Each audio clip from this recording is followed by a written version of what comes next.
Hello everyone and welcome back to my corner of the internet. Today I'm going to show you how I made a book nook inspired by The Hobbit. My name is Katora, I'm one of the nerds here, and let's get started.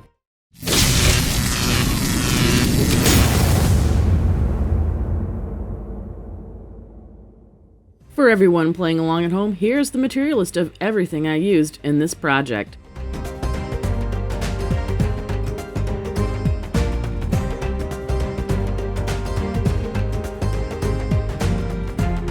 The Hobbit is one of my most memorable books I've read in high school. I've been wanting to make this project for years, and I'm so excited I get to finally do it. The main source of inspiration for this project comes from an illustration that J.R.R. Tolkien did called The Conversation with Smaug.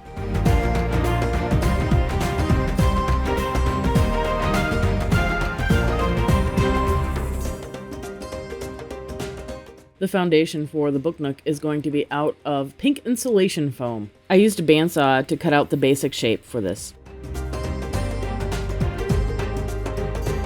For the intricate details, I used foam core poster board that I got at the dollar store. I removed the paper from the foam core poster board, which made it much easier to carve and work with. I'm going to use tinfoil as the foundation for the pile of treasure. I'm also doing the voiceover for this video in the middle of a thunderstorm, so you probably will hear some thunder in the background.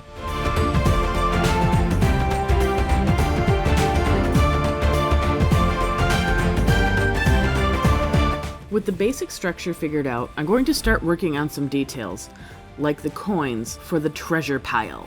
This part of the book nook was super tedious, but yet very satisfying when I finished it. I used Sculpting 3 to create the stamp that I'm going to use to stamp the coins with. For the design of the coin stamp, I didn't want to do anything elaborate. I didn't want the coins to stand out, so I just kept the design simple. Once I was done with the design on the coins, I baked it in the oven. I used a light dusting of cornstarch before I added the fresh piece of clay to keep them from sticking to each other.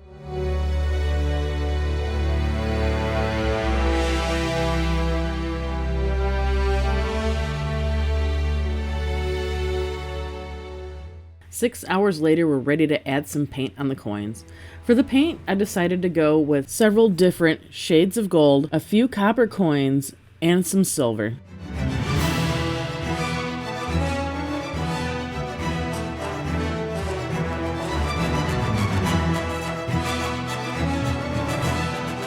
Now that the coins are done, it's time to move on to the main event. Let's start to make Smaug. To make Smaug, I'm going to use some armature wire that I've had lying around since art school and bulk out the body with some tinfoil before I go over it with some Sculpey.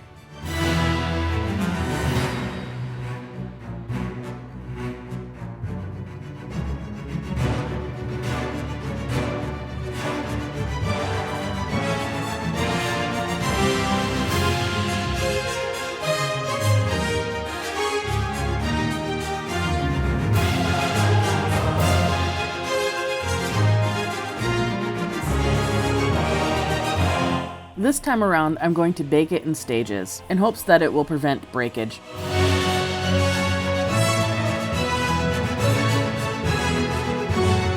I used a daughter tool to make the scales, instead of sculpting them individually.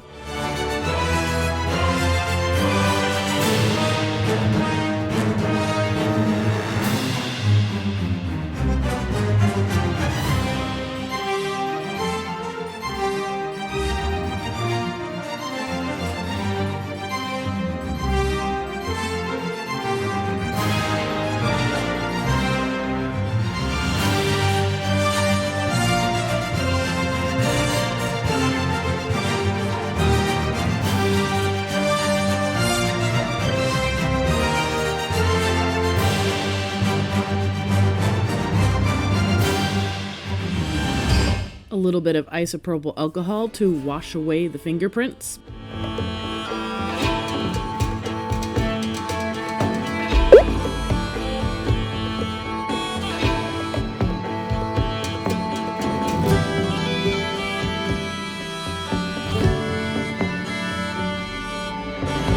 Coming up with how to make the wings on Smaug was a little bit of a conundrum. I didn't want to necessarily make them out of Sculpey, just because I wasn't sure how they would turn out in the oven. I ended up using scrapped canvas for the wings. When it comes to painting Smaug, I want it to be as dramatic as possible, so I'm starting with an undercoat of a lighter yellow for his belly, a brilliant orange for his back. And I'm going to work off of those two colors to build up to a nice deep red hue.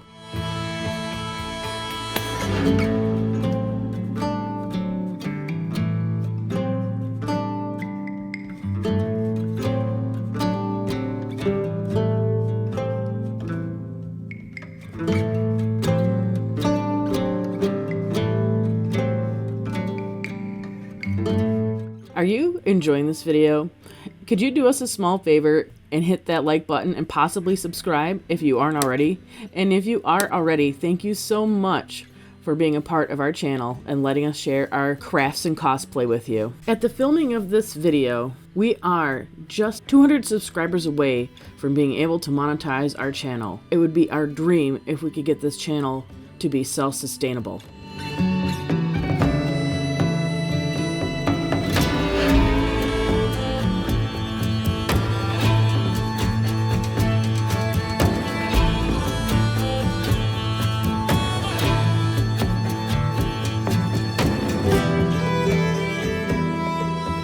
Even though you're not going to see the defect in Smaug's scales, I thought it was important to add it anyways.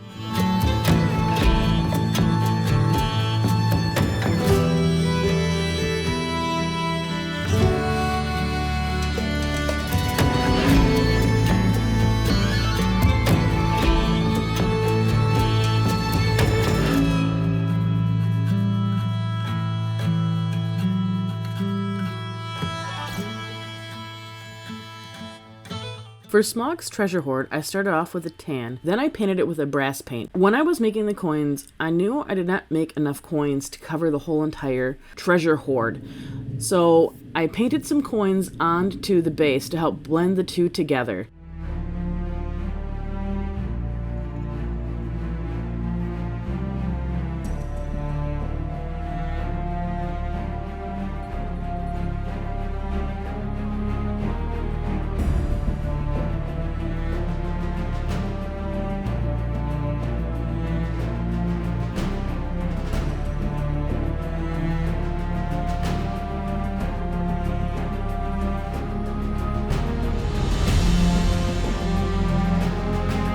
When it comes to painting the Great Hall, I'm going to avoid using blacks. I'm going to stick with a dark blue palette instead to help play off of and complement Smaug's reddish orange color.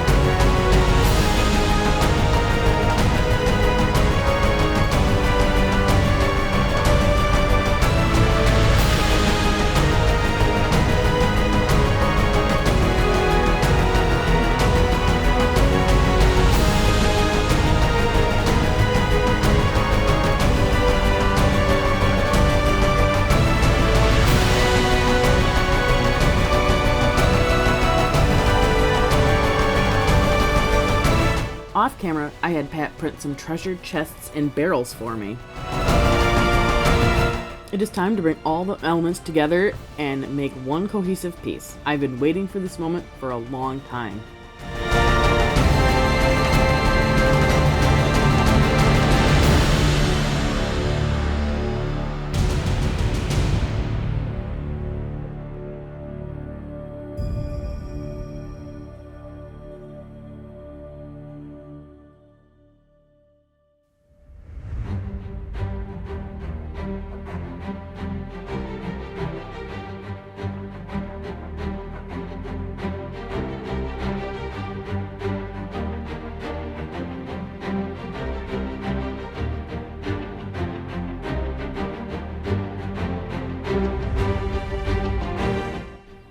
And of course, no lonely mountain can be complete without its heart, the Arkenstone. I'm going to use some seed beads to mimic rings and scatter them about the treasure pile.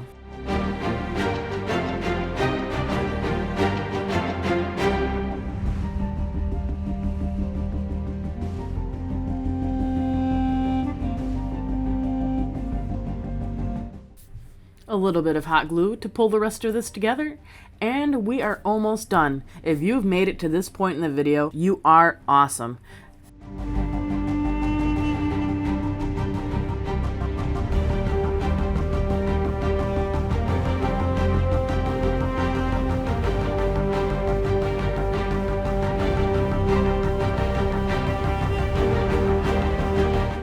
Thank you so much for watching this video and joining me on my little corner of the internet. Now let's check out that final reveal.